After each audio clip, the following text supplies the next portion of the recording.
Eu quero ler alguns textos com vocês e fazer uma aplicação pequena de cada um deles.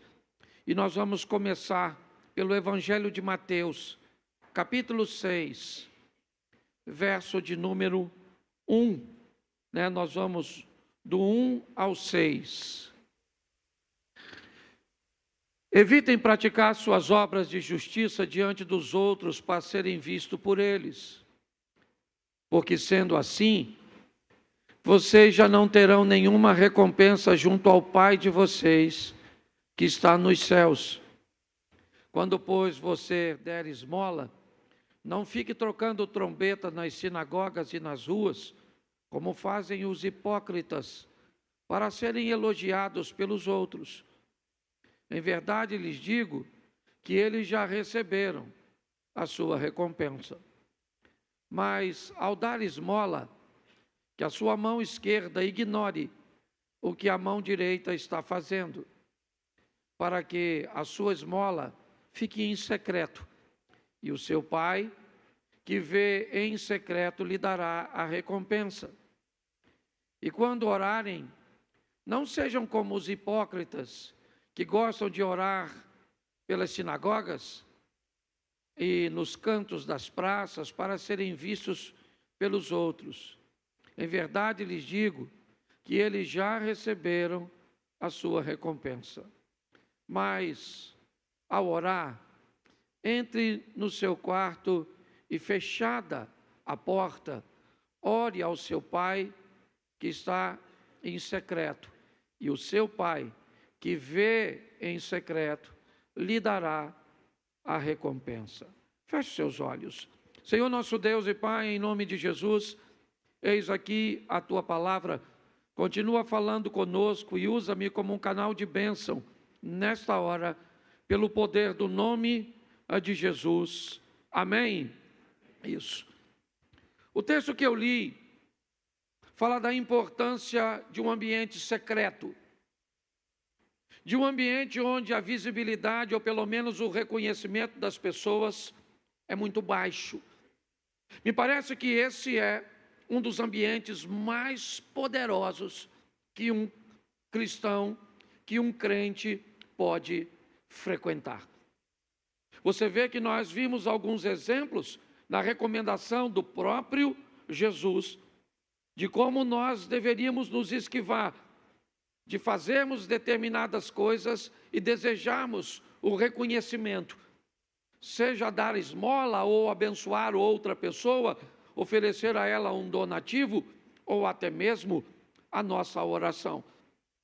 Todo o texto que eu li nos remete para um ambiente que Jesus fecha no verso de número 6. Quando ele diz: quando você for orar, entra no seu quarto e fecha a porta. De portas fechadas, você vai orar ao Senhor.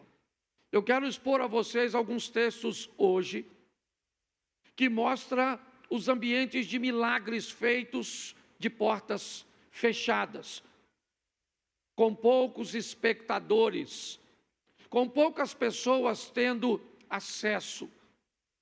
Coisas que aconteceram na intimidade, porque envolviam um grupo pequeno de pessoas, ou situações extremamente desafiadoras.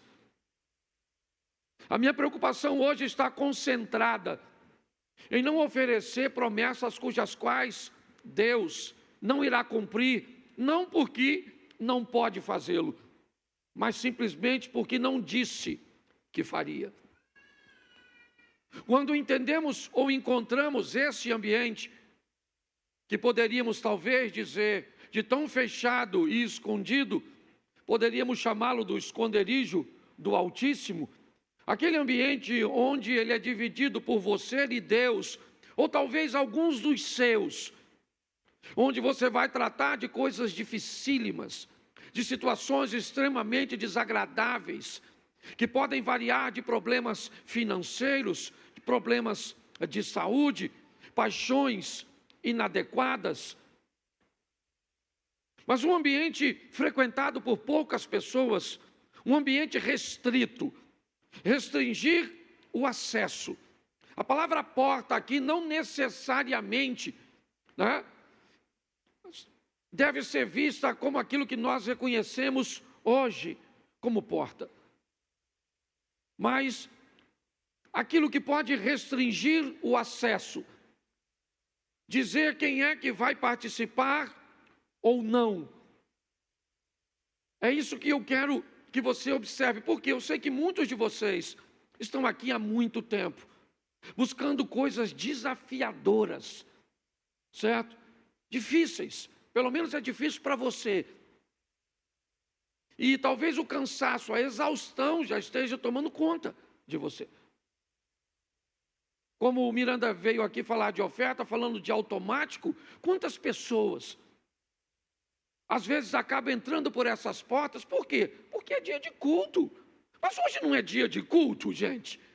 Então, porque é dia de culto, eu vim, tá bom. Mas qual é o seu propósito de vir cultuar ao Senhor? Eu não sei. Ou então eu me tornei um pedinte espiritual.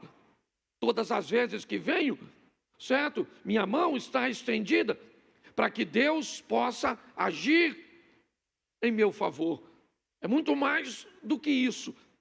E existe um ambiente, existe um lugar que eu posso construir, que você pode construir, frequentado por poucos, que muitos não devem fazer parte, mas que é o lugar onde o milagre pode verdadeiramente acontecer. Talvez não no modelo cujo qual nós gostaríamos, mas esse texto, ele nos narra esse ambiente, o secreto, um ambiente onde o que a mão direita ou a esquerda vai fazer, nem a direita ela deve saber. Onde as pessoas não precisam saber o que eu faço, que horas eu oro, como é que eu oro, porque todas as vezes, e eu não estou abolindo, certo? Eu não estou criticando o ambiente coletivo, não é isso, certo? A Bíblia fala da importância, certo? De nós orarmos, da comunhão, nós estamos no ano da unidade, mas aí eu me pergunto, que se nos fortalecermos nesse ambiente secreto, não teríamos mais poder no coletivo? Então preste atenção nesse texto agora, Gênesis 4:7, lá no início da Bíblia, um probleminha com a porta. Se fizer o que é certo, não é verdade que você será aceito? É Deus perguntando a Caim. Mas se não fizer o que é certo, eis que o pecado está à porta, à sua espera. O desejo dele será contra você, mas é necessário que você o domine. Novamente nós temos a palavra porta aqui. E agora numa conversa que Deus está tendo com Caim. O pecado jaz à porta. E você tem que ter cuidado, porque o desejo dele será contra você. Mas cabe a você dominá-lo, ou subjugar o poder do pecado. Ele vai tentar te vencer, te dominar, exercer vitória sobre você, envergonhar você, sua casa, sua família, com seu comportamento, filho, envergonhar seus pais, com seu comportamento, pais, envergonhar seus filhos, com seu comportamento, esposa, envergonhar seu marido, com seu comportamento, marido, envergonhar sua esposa, com seu comportamento, membro, envergonhar a igreja, com o comportamento da liderança, envergonhar os membros, porque Satanás está sempre buscando uma situação para nos envergonhar, para conseguir entrar por essa porta que nós precisamos, certo? Aprender a restringir o acesso. É assim que funciona. Então nós vamos olhar 4 ou 5 textos, dependendo aqui do tempo. Segundo livro dos Reis, 4:4. Preste atenção. Depois entre em casa, feche a porta atrás de você e de seus filhos. Preste atenção nesse texto. O que tem aqui? Um problema financeiro. Aqui tem um problema com dinheiro. É isso.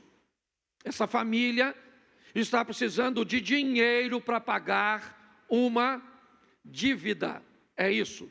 O marido dessa mulher morreu, deixou uma dívida que ela não tem dinheiro para pagar. E então, o credor chega na casa dela para pegar os seus 2 filhos como moeda. E essa mulher vai procurar o profeta, que representa a Deus. Vai desenvolver com ele um diálogo e ele vai dar uma instrução a ela. Preste atenção. Você pegue a estrutura que eu estou lhe oferecendo, depois você pode ler. Vai para a sua casa, você e os envolvidos, você e seus 2 filhos, entra em casa, fecha a porta. Olha só, porque vocês precisam entender que o que vocês vão viver, o que vocês vão procurar, o que vocês vão experimentar tem a ver apenas com vocês. É isso. São recursos para livrar vocês.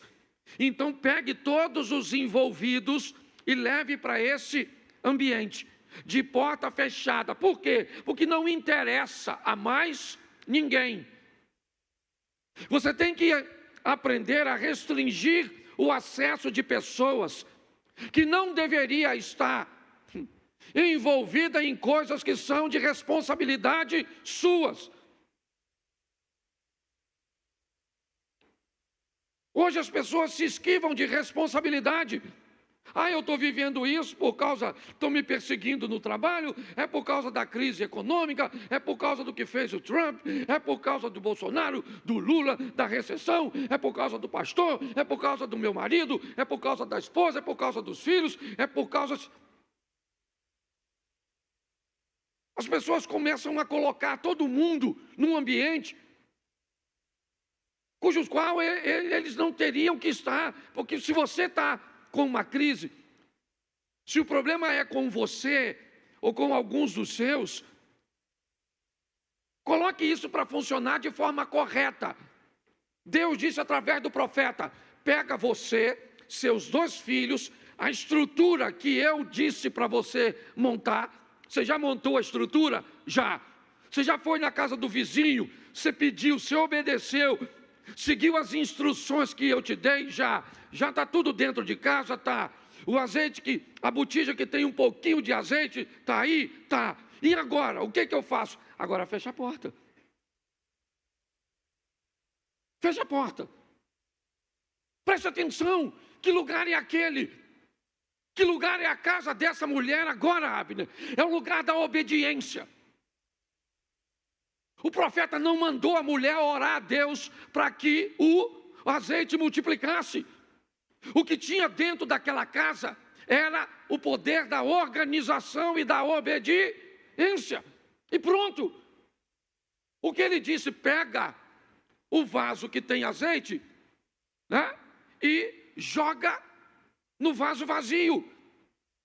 Isso. E quem é que fazia isso? A mulher e seus 2 filhos. Quem é que fez o milagre acontecer? Os 3, certo? De porta fechada. Pare de trazer desculpas, vitimização, responsabilidade, que não existem. São apenas pontos de apoio que você busca para ancorar seu fracasso. Para parecer que não é seu, a culpa é da sua sogra. Para parecer que não é seu, a culpa é do vizinho. Para parecer que não é seu, a culpa é do outro. Sempre a culpa é de alguém. Pare com isso, feche a porta, tira dessa casa, tira deste ambiente todo mundo que não faz parte disso e se prepare para viver com Deus, responsabilidade e obediência, o sobrenatural. Posso ouvir um amém? Isso. Então nós precisamos entender o valor de uma porta fechada. Para entendermos, você precisa de recurso? Precisa. Pessoas podem te ajudar? Até podem, mas não querem ou não estão nem aí para o seu problema. Então tá bom. Nem todo mundo tem esse tipo de problema. Nós vamos olhar outros. Mas é importante você entender a responsabilidade que você tem e o poder da obediência. Obedecer. Organização e obediência. E responsabilidade. Tá bom. O que você tem em casa? Eu não tenho nada em casa. Calma. É isso que ela diz. Eu não tenho nada na minha casa. Calma. Você tem uma casa, você tem 2 filhos, você tem saúde, você tem uma série de coisas. Então pare de dizer que não tem nada. O que você tem? Busca. Eu tenho um pouco de azeite. Então tá bom, vamos fazer o milagre, ou começar o seu milagre a partir daquilo que você tem. Você pode crer nisso?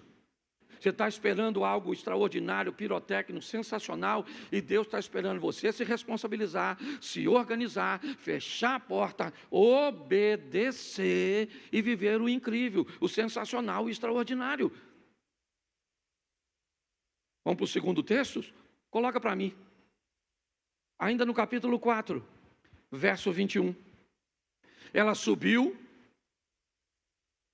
e o deitou sobre a cama do homem de Deus, fechou a porta e saiu. Preste atenção nesse texto. Está no mesmo capítulo do anterior. É a história de 2 mulheres, certo? A viúva e a sunamita, de segundo livro dos Reis, capítulo 4. Essa é a história, e o problema aqui não é grana. A mulher aqui, ela é rica. Ela não tem problema no casamento, ela é bem casada. Ela é extremamente conectada com seu marido. Tudo que vai fazer, eles fazem juntos, compartilham, são parceiros, são amigos, são amantes, são sócios. É um casamento extraordinário, é verdade. Mas ela tem um problema. O filho dela morreu. E toda a grana que ela tem, não pode trazer o filho de volta. Então ela vai ao mesmo profeta, a Eliseu. Mas antes de ir, ela vai deixar seu filho em casa. E me parece, pelo menos o texto me indica, que ela não contou nem para o marido.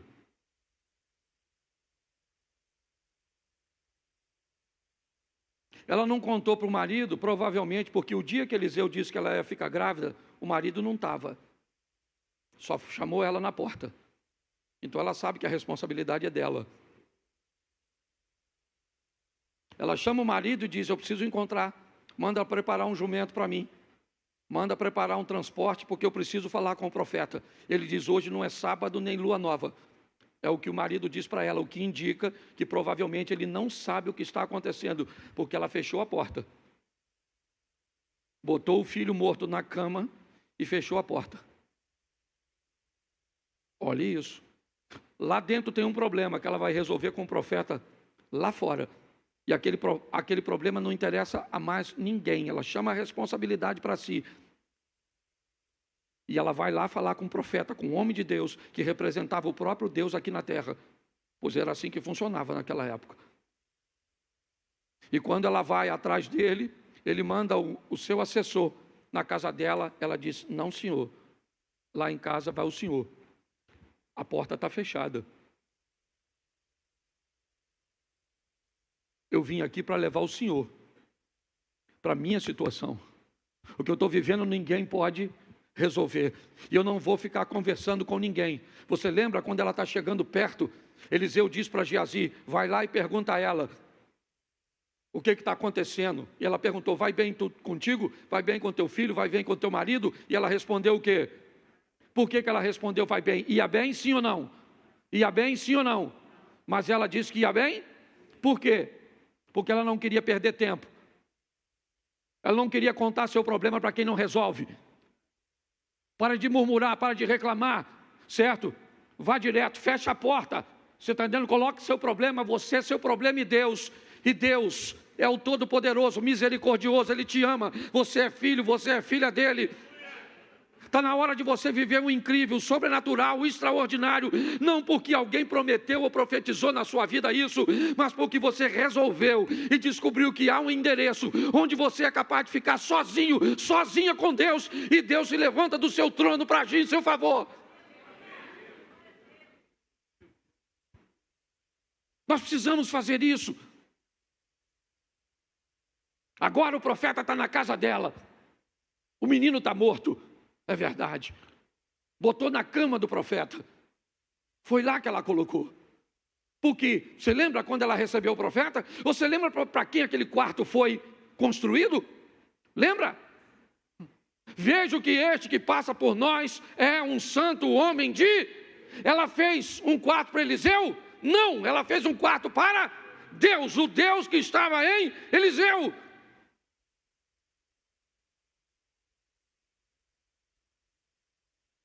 Está na hora de nós tomarmos posse daquilo que Deus nos concedeu. Uma intimidade. Um ambiente íntimo. Onde você pode sentir a presença de Deus, saber que Ele está ali. O Espírito Santo está te ouvindo, agindo, movendo nas coisas pequenas.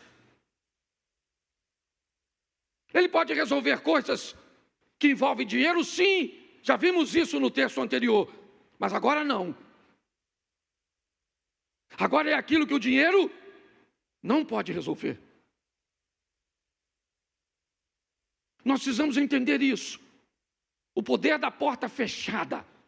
Da porta fechada, não tem problema. Você quer orar no monte, ore. Você gosta de orar num montão de gente, você gosta. Faz o que você quiser, mas aprenda uma coisa.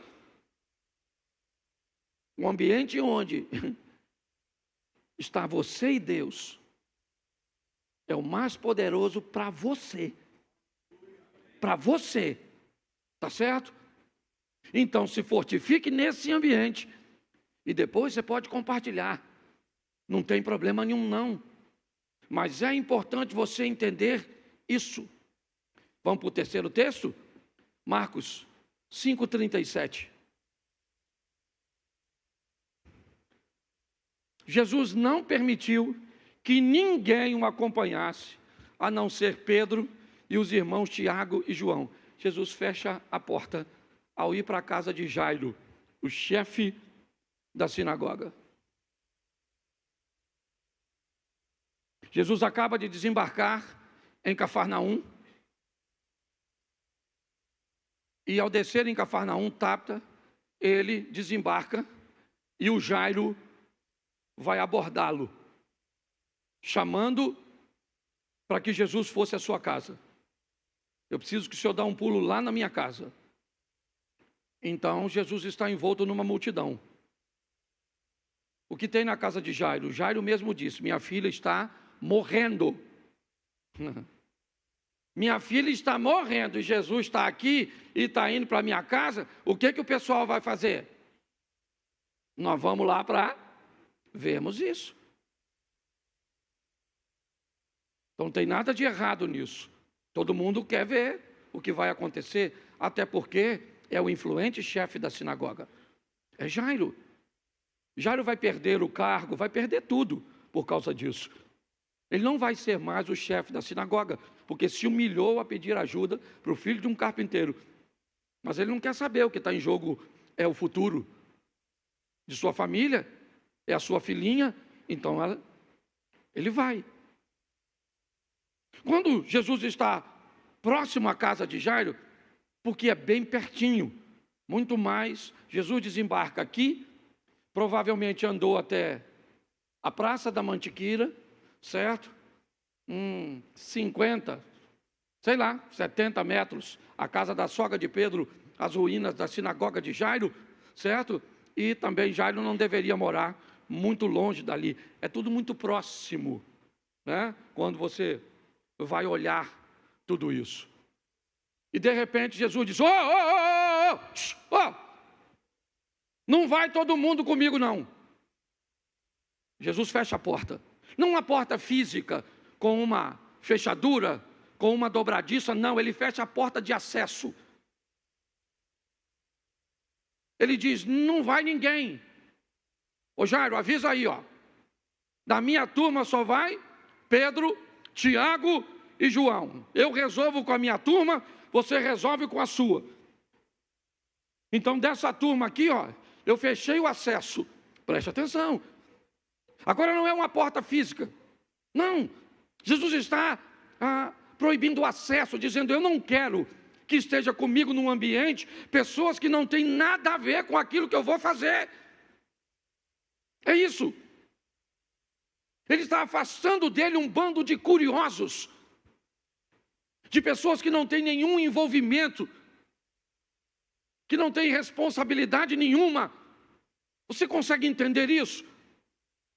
É muito importante que nós eliminemos essas pessoas, removemos ou venhamos a remover o acesso dessas pessoas à nossa intimidade, às nossas demandas. Jesus disse, não vai, só vai comigo, Pedro, Tiago e João, e pronto. E os outros discípulos não vão, e acabou, não vão. Jesus fechou a porta para alguns que ele achava que não deveria estar lá. Tem gente demais frequentando sua vida, tem gente demais frequentando sua intimidade, tem gente demais participando de coisas da sua vida que não deveria participar. Isso está consumindo você, isso está atrapalhando, e pior, muitos não estão notando. Jesus vai para a casa de Jairo? Vai ressuscitar a filha de Jairo? Sim. Quando ele sai de lá, lembra? O Osias leu aqui, Talita, cum, menina, levante. Vamos embora. Seu pai me chamou para vir aqui. Todos achavam que não dava mais tempo, porque quando ele me chamou, você estava enferma. E no caminho, antes de chegar aqui, você acabou morrendo. É importante você entender isso. O que você chama muitas vezes de amizade, o que você chama muitas vezes de parceria, o que você acredita ter ao seu lado, como pessoas que somam, na verdade acabam consumindo, atrapalhando. Está na hora de você dar uma olhada, certo? E dizer, olha, até aqui. Não precisa dizer para a pessoa, você precisa dizer para você. É para você, você não precisa ofender ninguém. Ah, é, pastor, o senhor está falando bem. Ainda bem que eu vim aqui para Deus falar comigo nesse culto. Vou eliminar todo mundo. Tirar do grupo. O que foi? Pastor Cláudio pregou. Eliminando tudo. Não é isso que eu estou falando, não. Está dizendo? É você entender que está na hora. Tem gente demais fazendo parte disso. Feche o acesso dessas pessoas. Posso ouvir um amém? Isso. Vamos lá, mais um texto. João capítulo 2. Depois você lê em casa o restante. Lê para mim.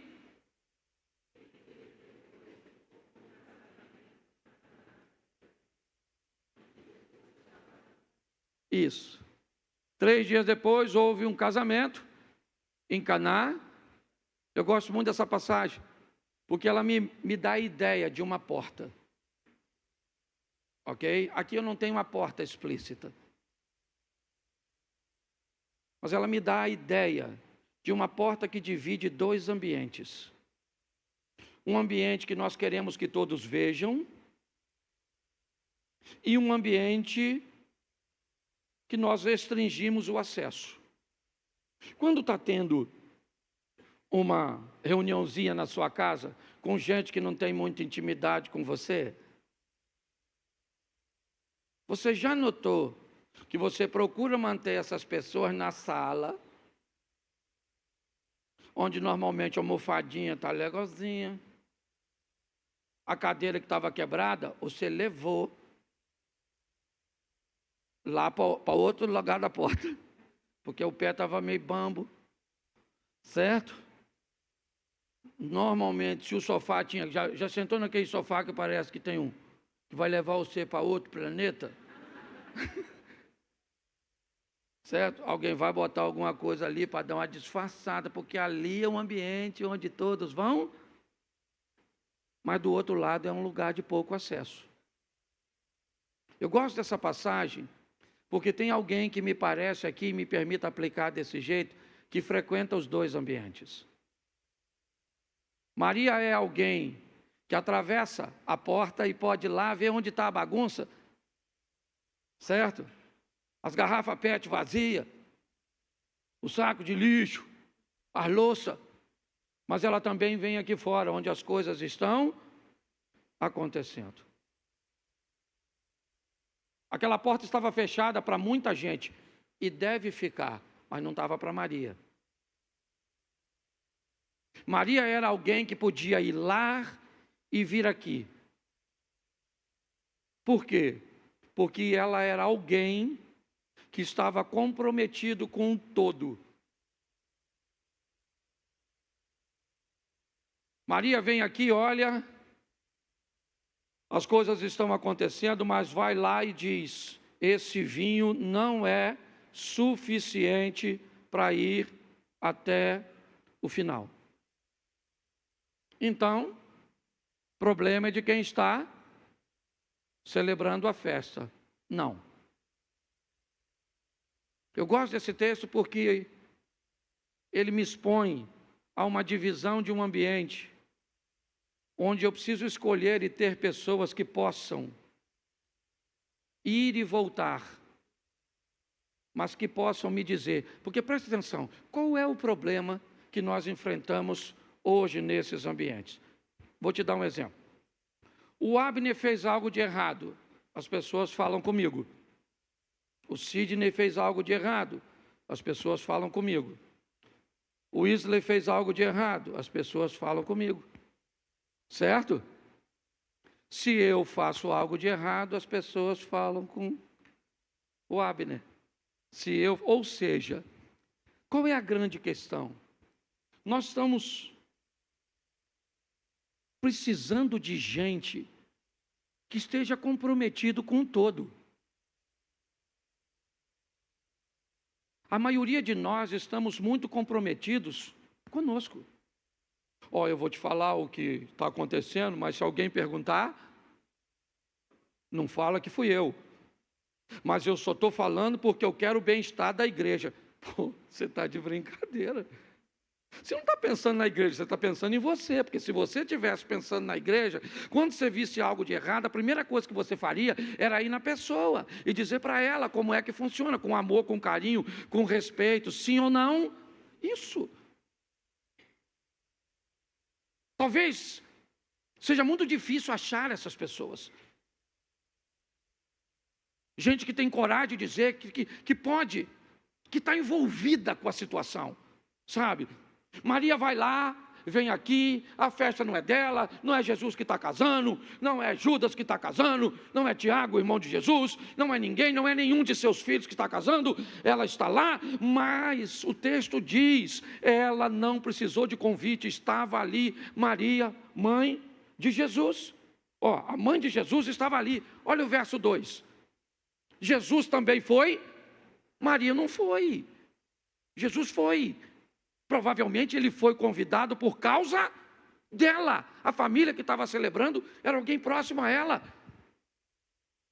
Mas quem ela é? Ela é uma pessoa valiosíssima nesse ambiente de portas fechadas, de poucos acessos.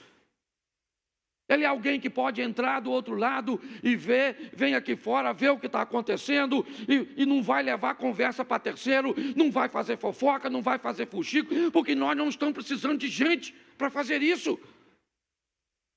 Nós precisamos de gente comprometida conosco, que torce por nós, que nos ajuda a vencer. Não adianta ter alguém do teu lado, é melhor ser dois do que um. Espera aí. Vamos cuidado com esse segundo que vai vir para perto de você. O que nós precisamos entender aqui é que precisamos restringir, ou pelo menos selecionar, sabe? Ela é tão selecionada que ela não precisa de convite. Ela é alguém de casa, ela é alguém de perto. E quais são as qualidades de Maria nesse ambiente? Ela é alguém que pode frequentar a minha intimidade, pode saber quem eu sou, que pode saber como eu fico nervoso, quando eu fico nervoso, pode saber quem eu sou, certo? Nos meus negócios. É alguém que sabe, e mesmo há um tempo atrás, eu não estava bem, eu tinha chegado de viagem, e eu cheguei no trabalho, no sítio, e eu vi algo que não me agradou. Eu precisava usar, eu tinha uma ferramenta e eu tinha 5 baterias para essa ferramenta. E quando eu fui usar essa ferramenta, nenhuma das 5 baterias estavam carregadas. E aí, eu não estava bem, eu me explodi. Eu explodi, fui grosso, fui ríspido. E aí o rapaz que trabalhava comigo no dia seguinte pediu para ir embora, com toda razão. E eu achei que ele tinha razão de ir embora, porque eu fui grosso. Ele trabalhava comigo há quase 4 anos, e eu fui grosso com ele. Então eu não fui legal, eu não fui cortês. Eu nunca tinha agido daquele jeito, mas naquele dia eu agi. Então quando ele foi embora, obviamente que eu fiquei muito triste. E comecei a ponderar e perguntar se não era importante que eu me desculpasse e que pedisse a ele para que não fosse embora. E para minha surpresa, nas minhas orações, eu recebi uma instrução de Deus. Não tenha perto de você pessoas que não são capazes de entender que você pode ter um dia difícil. Deixe ele ir embora, pague tudo a ele, peça perdão a ele, mas ele não deve trabalhar mais para você, porque ninguém que só é capaz de conviver com seu dia bom merece estar com você todos os dias, porque você nem sempre vai ter um dia. E eu fiz dessa forma, paguei tudo, certo? Nunca toquei nesse assunto, estou contando isso hoje, aqui, mas nunca, não estou usando o nome, certo? Mas ele não soube lidar com o meu dia ruim. Então não pôde, ele teve acesso a uma intimidade minha que ele não conhecia, a uma pessoa que ele não estava, e isso pode acontecer. Por que é que você tem tantos problemas, às vezes, no seu casamento? Por quê? Porque seu cônjuge, certo? Ele vê o pior lado seu, ele também vê o melhor. Às vezes não valoriza, certo? Mas, e quem não sabe lidar com seu dia ruim, certo? Não está apto para viver com você. E é assim que funciona. Maria era alguém que podia cruzar essa porta, podia, porque tinha acesso. Eu não sei se Jesus tinha, não sei, mas provavelmente não tinha. Provavelmente Jesus aqui como ser humano não teria autoridade nem intimidade para cruzar aquela porta, porque eu não estou falando de coisas espirituais, gente, não espiritualiza. Você tem que ser capaz de selecionar suas amizades, suas sociedades, quem vai estar perto de você, de seu casamento, de seus filhos. Você precisa saber o que é que está entrando na sua casa, certo? Por televisão, por dispositivos. É assim que funciona. Então feche a porta, porque esse ambiente de porta fechada, esse ambiente recluso, restrito, ele determina o sucesso. Maria foi lá dentro e viu, não tem vinho. Então ela foi lá fora e disse para Jesus, eles não têm mais vinho. Pronto, cumpriu a missão dela. Mostrou o que estava acontecendo e pronto. Então pare de abrir a sua vida para todos, para todo mundo. Pare de contar seus problemas, chega na igreja e desabafa, e conta isso, e conta aquilo outro. para gente que não tem nenhum compromisso com você. Feche essa porta, feche. Feche a porta da sua casa, envolve seus filhos, envolve seu casamento, é só você.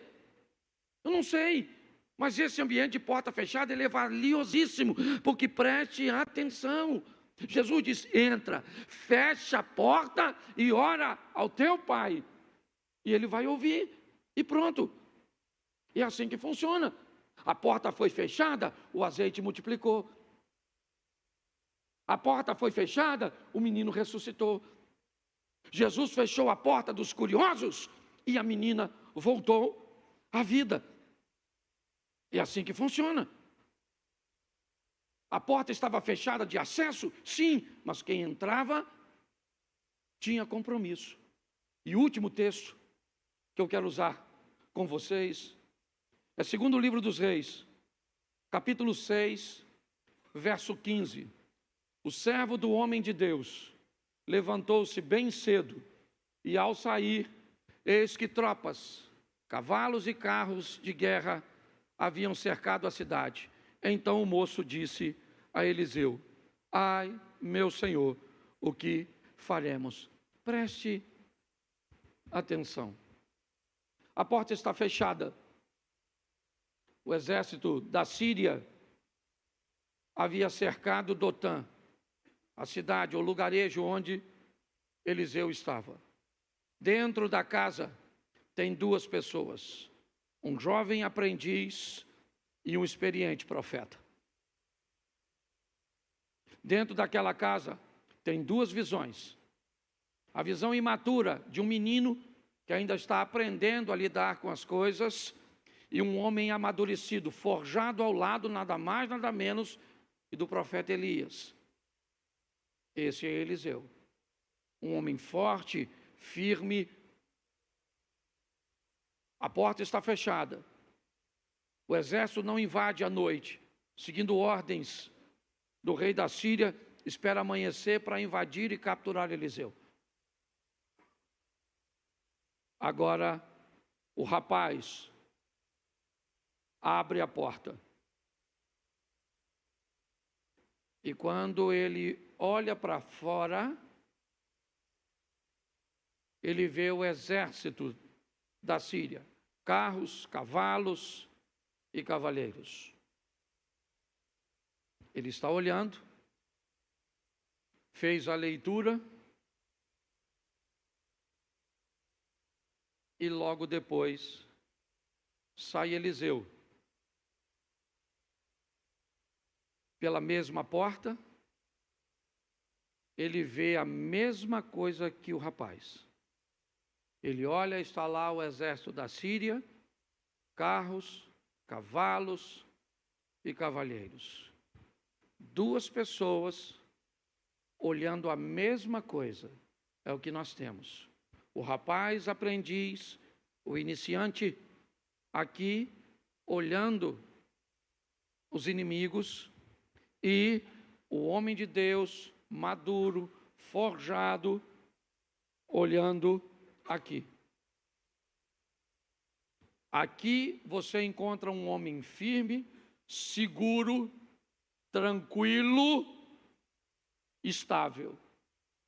Aqui você encontra um menino desesperado, achando que não tem mais o que fazer, que tudo acabou.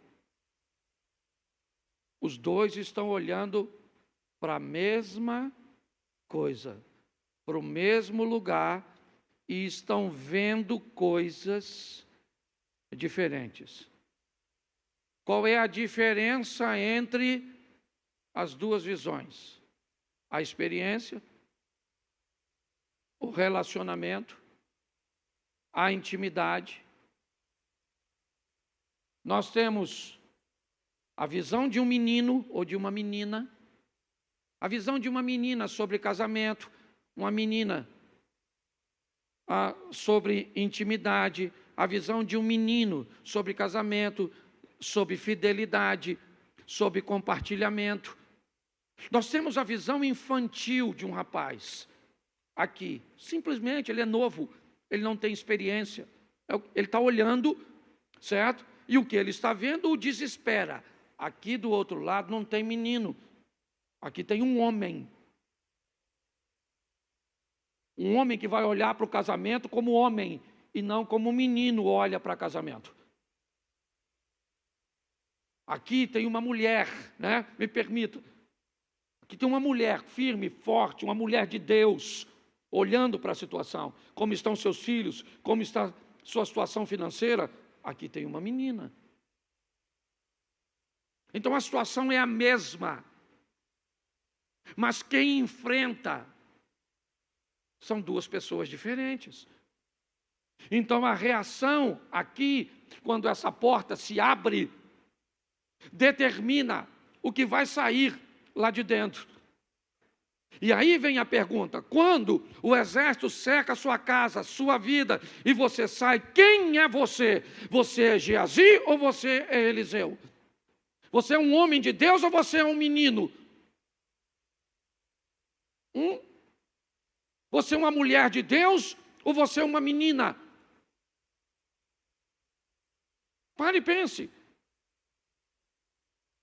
Será que você, Eliseu, não olha para seu filho com 12, 13, 15, 8 anos, 17, 19, e não é capaz de reconhecer, Eliseu, que esse menino não é Eliseu, ele é Geazi, ele é um garoto, que ainda tem muita coisa a aprender, que precisa de você? Será que você não consegue ver isso, mulher de Deus? Que essa menina é uma menina. É verdade? E você quer que... Como é que funciona? Você vai continuar olhando o dinheiro como um garoto? Como um menino? Você vai continuar olhando sua vida com Deus como uma menina? Como uma garotinha? É isso? Então é isso. Se alguém fizer alguma coisinha na igreja, você quer ir embora? Então se as coisas não acontecem como você quer, se o modelo não é o seu, você quer ir embora? Isso define sua maturidade, quem você é. Porque quando a porta se abre e o problema fica escancarado, nós vamos saber o que vai se revelar, o que foi formado em portas fechadas. O desespero do rapaz e a segurança do profeta. A diferença da menina para a mulher. Não quero saber sua idade. Não estou falando de idade aqui, não. Ainda que eu acho que pessoas muito novas não conseguem ter uma maturidade, né? Elas precisam de mais tempo. Mas a grande verdade é essa. Mas tudo isso é formado lá dentro. Mas pastor, lá dentro onde? Onde? Onde é só você e Deus.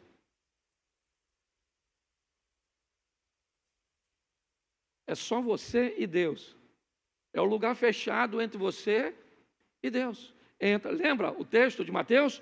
Entra, fecha a porta. Você e Deus. Vai construir entre você e Deus uma estrutura. Ah, você gosta de mostrar em grupo? Ah, é legal. Eu também gosto. Não estou criticando, não. Eu acho maneiro. Né? Mas Jesus disse bem claro, lembra? Quando ele chega para expulsar o demônio de um menino lunático. E ele repreende o demônio e vai embora para casa. E quando ele chega em casa, os discípulos perguntam o quê? Por que é que o Senhor pôde expulsar e nós não podemos expulsar se nós usamos o método que o Senhor nos ensinou? Jesus disse, isso é fácil de dizer. É porque esse demônio que estava nele aqui não sai por aquilo que você está fazendo agora. Faz por aquilo que você fez ontem. Você consegue entender isso? Então está na hora de uma igreja que entra no seu quarto, que dobra seus joelhos, que conversa com Deus na intimidade, e que tudo isso, fica tranquilo, o que você vai fazer lá na sua intimidade, inevitavelmente vai reverberar na luz, porque aquilo que é feito lá, a Bíblia diz que ninguém pega uma lâmpada e coloca embaixo da cama. Mas hoje as pessoas, ou muitas delas, Não tem nenhum, e pior, utilizam as suas preparações e os seus modelos para determinar a espiritualidade dos outros. Não, porque eu oro desse jeito, porque eu vou para tal lugar, porque eu faço isso. Pô, irmão, você vai impressionar menino, o homem de Deus não fica impressionado por suas histórias de oração. Gente madura não se impressiona pelo que você diz, se impressiona pelo que você vive, pelo que você faz, pelo que Deus está fazendo na sua vida. É assim que funciona. Então nós precisamos, por quê? Porque eu sei que tem gente que já está cansada. Eu estou aqui há 11 anos, vamos fazer 12 agora. Eu já estou acompanhando gente há um tempão. E eu vejo como as pessoas são gente boa, vão morar no céu, brother, mas vão sofrer pra caramba aqui. Então os dois estão olhando para o mesmo lugar. E o garoto se sente, por que ele está desesperado? Porque na ótica dele ele está sozinho. Ah, meu Senhor, o que faremos? O homem de Deus está lá. Com cara de paisagem. E o garoto desesperado. Com medo, sim ou não? Porque ele é um menino. Menino. Sabe o que é pior do que ser um menino? Não saber que é.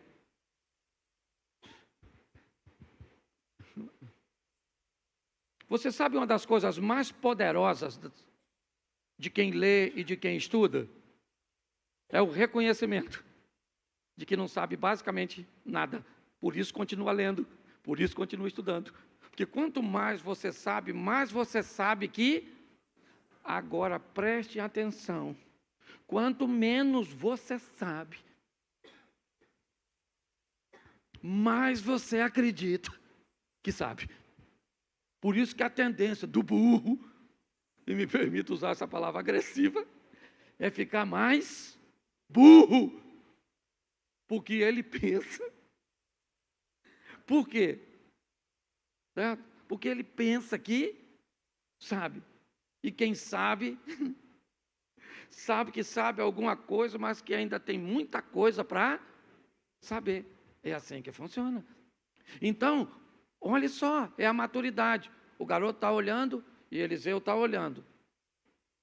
Mas quem é o garoto? O garoto é o aluno do Eliseu. Para de tremer, garoto. Frouxo. Foi isso que Eliseu falou? Não. Senhor, está na hora. Deixa esse menino ver. Mostra para ele que o Senhor está presente. O Senhor estava presente, sim ou não? O garoto via? Eliseu via? O garoto via? Eliseu via? O garoto via? Eliseu via? Isso aí. Porque na hora da luta tem gente que vê e tem gente. E quem não vê está desesperado. E quem vê? Quem vê? Parece que você fumou.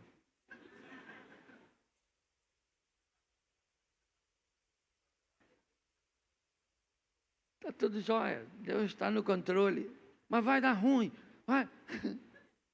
Não vai, não. Eu brinco com isso aqui, já fiz diversas vezes, que eu fico imaginando na minha cabeça, quando eu fico lendo, eu fico imaginando o garoto, Geazi, tremendo assim, ó, olhando o exército. Eliseu era baixinho, ele era gordinho, calvo. E o garoto, eu imagino o exército olhando para os dois. Pensa, o garoto está com medo de morrer, e Eliseu provavelmente já morreu, porque não tem nem reação. Certo? Eliseu. E aí eu gosto quando Eliseu ora, Senhor, pensa o garoto tremendo, pensa assim. E Eliseu fala, Senhor, abra os olhos deste moço para que ele veja o quê? O que eu estou vendo, o que um cego não pode guiar outro cego. Entendeu? Abra os olhos deste menino para que ele... E aí ele olha, gente. E quando ele olha, quem ele vê?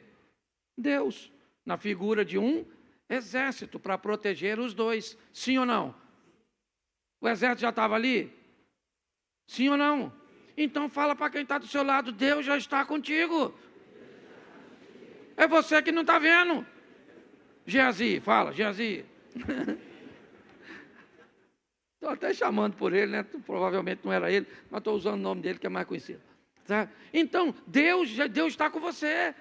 Agora você tem que ver, restringir o acesso, que às vezes é tanta gente na sua vida que você não está vendo. Estão roubando sua atenção. E aí Eliseu ora. E quando Eliseu ora, o menino vê. Agora o menino parou de tremer, provavelmente. Deve ter falado. Estava aí antes, Eliseu. Não estava vendo não, pô. Por isso que você estava tranquilo. Os carros, cavalo de fogo. Caraca, maluco. Que isso, hein, Eliseu?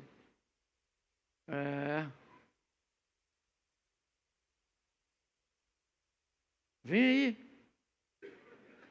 Não, pode vir agora. Chega aí, cavaleiro de fogo. Parece até esses filmes de terror, não parece o cavaleiro sem cabeça? A minha cabeça fica pensando nas coisas. Só Jesus. Um dia eu vou esclarecer isso na glória. Eu vou querer saber como é que era esse negócio. Pensa. E pior, olha só, Eliseu agora faz o seguinte: Senhor, abra os olhos dos meninos. Deus abriu? Abriu sim ou não? E olha o que Eliseu fala agora. Agora, Senhor, fecha os olhos desse exército. Ó, orou para abrir de um. Isso até é dono de ótica.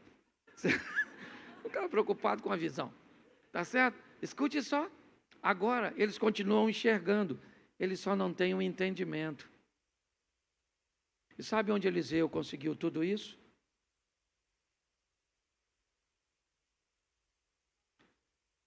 Vê a trajetória desse cara.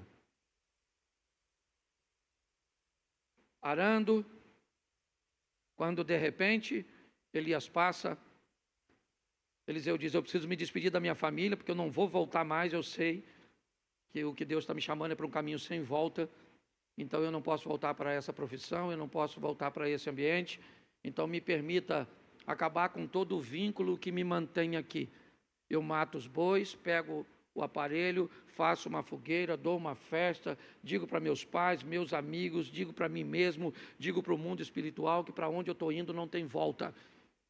Então ele faz isso. Dali ele vai a Gilgal, onde começa a trajetória, Gilgal, Betel, Betel, Jericó, Jericó, Jordão, Jordão, ele atravessa, certo?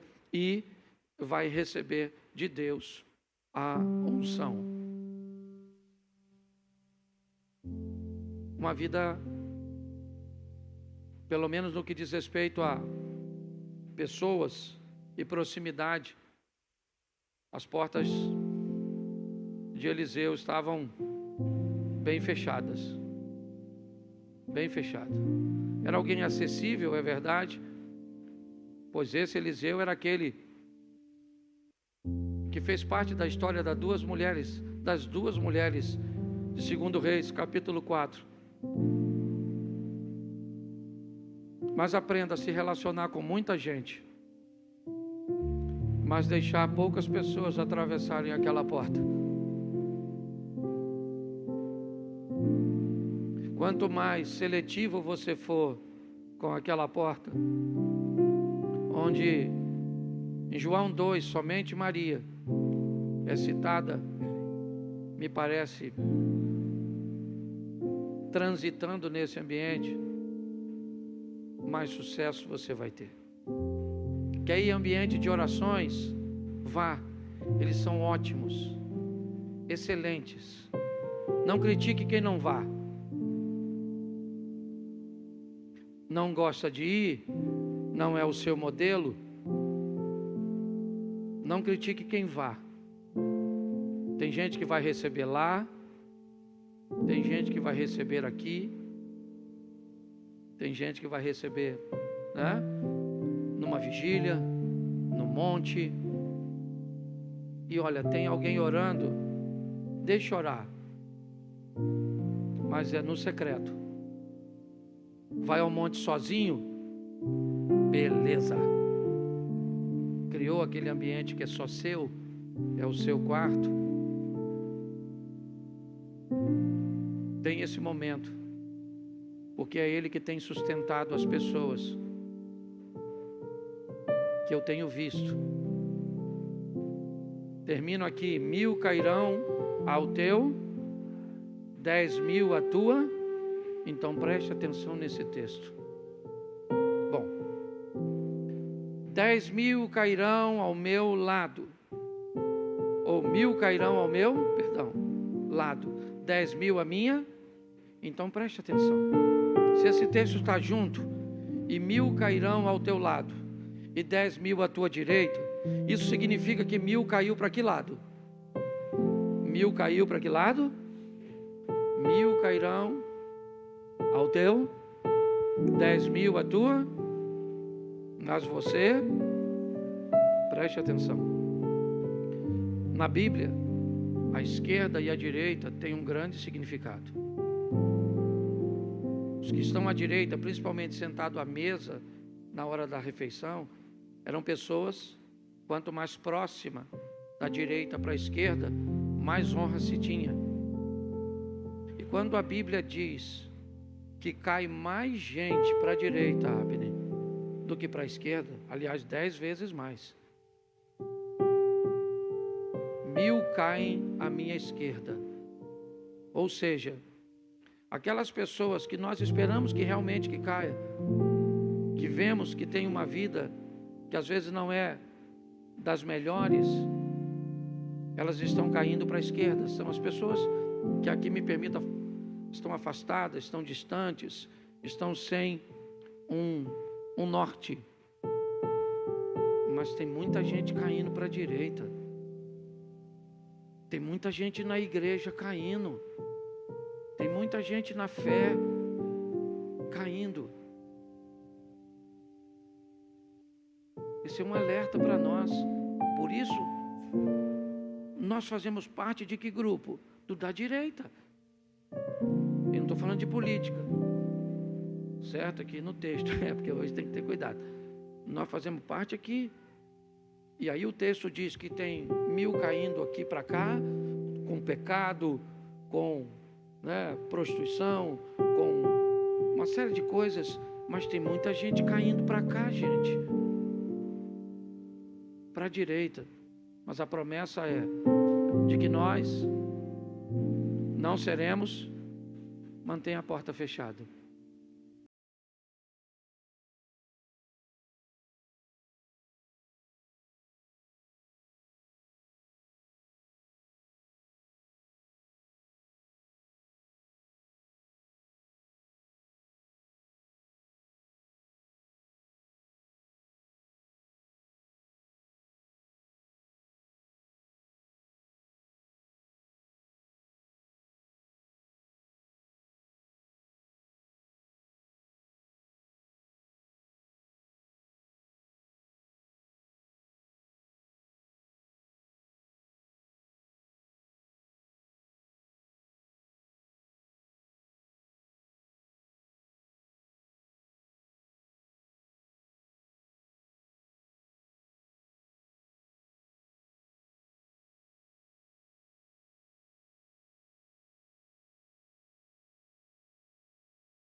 Com Deus aí, a turma que trabalha com ensino sabe como eu deixo o livro. Tem gente até que fica preocupado. Está lá, ó, meu livro dos obreiros internos, externos, está tudo aí. Porque a partir do momento que você acha a pessoa certa, já era. Porque tem gente que faz coisa muito melhor que você em área que você não é bom. E pronto, e vida que segue. É assim que funciona. Jesus achou pessoas certas. Se nós entendermos isso, primeiro, ele achou seus discípulos. Não foi numa escola, não. Não. Ele pegou 12 camaradas, descobriu que dos 12, 4 dava para andar um pouco mais perto, dos 4, 2 poderiam ser mais chegados, e dos 2, ele tinha um, que foi o último discípulo a morrer, João, na ilha de Patmos. Ele conseguiu achar pessoas certas. E o Evangelho de João, capítulo 17, verso 12, presta atenção no que disse Jesus. Olha só. Ele sai 100%.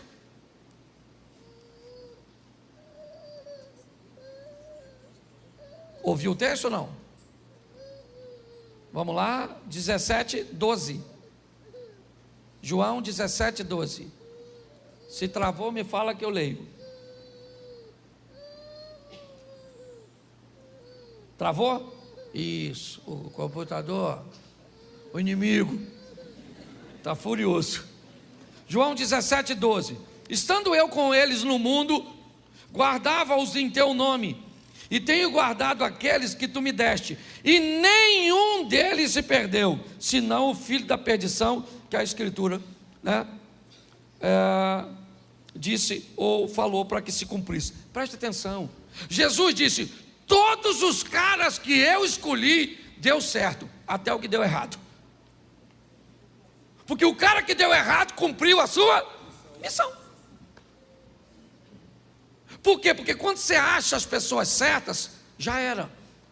Por que você acha que todos os dias o diabo está mandando gente errada para a sua vida?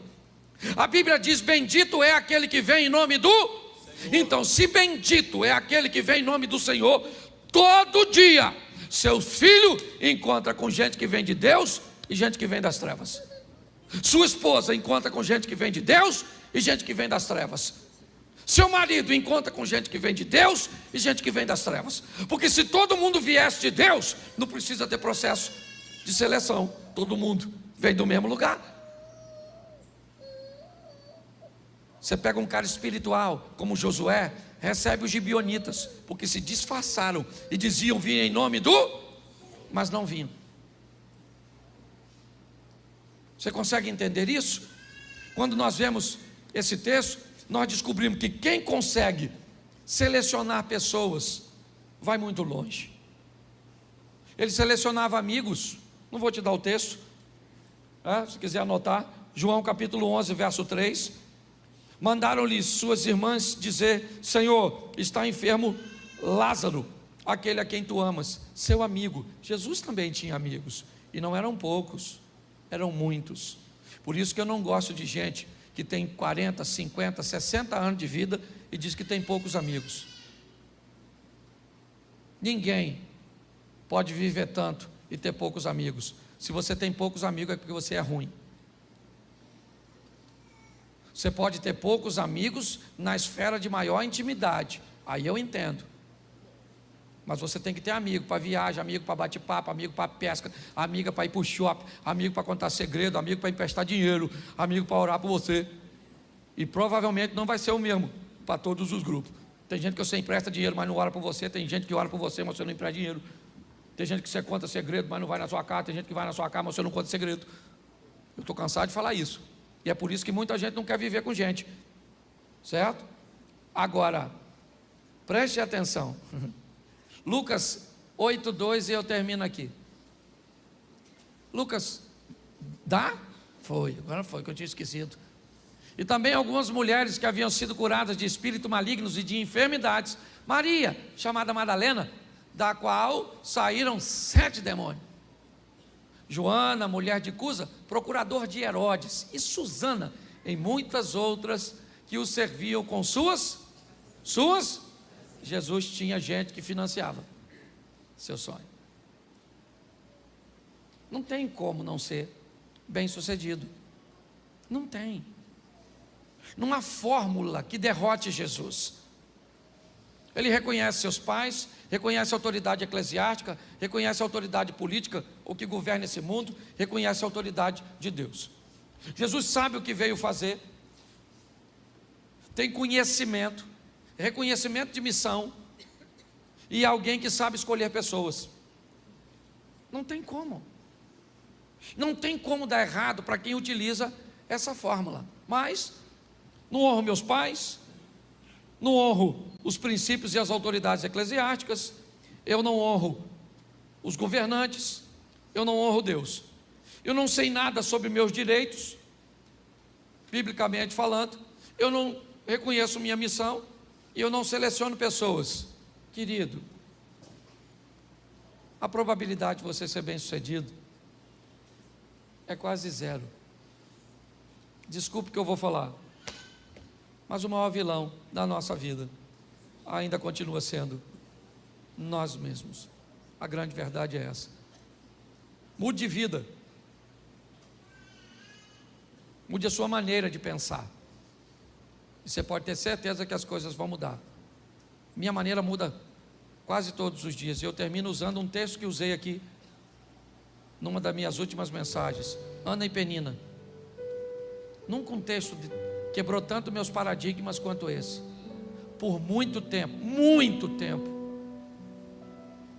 eu disse que Ana era maior que Penina, que o filho de Ana era Samuel, e o filho de Penina, ninguém sabia o nome. Até que, lendo o texto mais uma vez, depois, sei lá, centenas de vezes, o Senhor tocou no meu coração e me disse: onde está escrito que há alguma vantagem de Ana sobre Penina? O texto diz que uma tem algo que a outra não tem. Penina tem filhos que Ana quer. Ana tem um amor que Penina quer. Mas Ana consegue o filho e Penina não consegue o amor, porque não derramou o coração na mesma medida. A oportunidade estava para Penina e para Ana. Se Penina fizesse o que Ana fez, Eucana teria amado. Então não há desvantagem, porque não há desvantagem entre você e quem está do seu lado. A chuva para os dois, o sol para os dois, a oportunidade para os dois. Mas nos ensinaram, pelo menos a mim, eu estou quebrando meus paradigmas, a entender que não há vantagem nenhuma de ninguém sobre mim, de mim sobre ninguém. Talvez eu não tenha a mesma missão que outra pessoa tem, mas isso não faz dessa pessoa maior do que eu, e não me faz maior do que ninguém. Vamos pensar um pouco nisso e levar nossa vida para outro nível, porque é isso. Deus te chamou para isso, colocou aqui você para caminhar com a gente. Você não vai embora, vai para outra igreja. Você não quer isso? Você acha que isso é demais para você? Você não quer viver o extraordinário no seu casamento, nos seus negócios? Não quer ter uma vida sensacional com Deus? É isso? Isso te fere? É isso? É essa visão do socialismo? Não estou falando de política não, tá? Estou falando dessa visão de que todo mundo tem que ter a mesma coisa. Nunca vai ter. Nunca vai ter. Porque se der a mesma coisa para duas pessoas e uma administrar bem e outra mal, é só uma questão de tempo até você comprar minha propriedade, porque a oportunidade é para todos. E Deus trouxe você aqui para dizer isso para você. Chegou o tempo de você viver uma vida extraordinária.